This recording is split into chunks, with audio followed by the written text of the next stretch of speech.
सब दिन पूजला भोला के तू तोरा अब तकल कौगे हाँ तोरा अब तकल कौगे सब दिन पूजला बाबा के तू तोरा अब तकल कौगे हाँ तोरा अब तकल कौगे छौरी के तोरा भोला बाबा आए मंदिर में बजल कौगे छौरी के तोरा भोला बाबा आए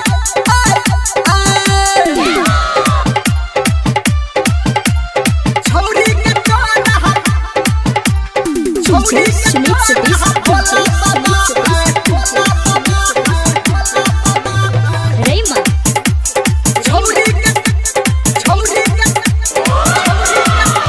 के सब सम बहारी छौरी तू केला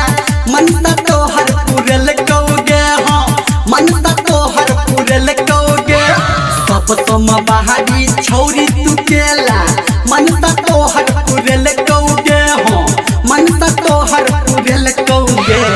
छौरी के तोरा भोला बाबा आए मंदिर में बजल कौगे तोरा लनी मन दुल्हा गोरकी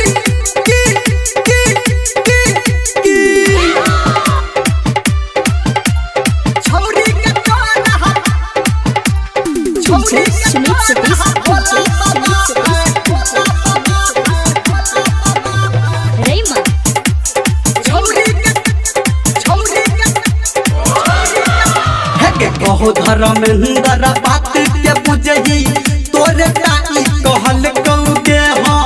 तोरे टाई कहल कौगे कहो धर्मेंद्र बात के बुझही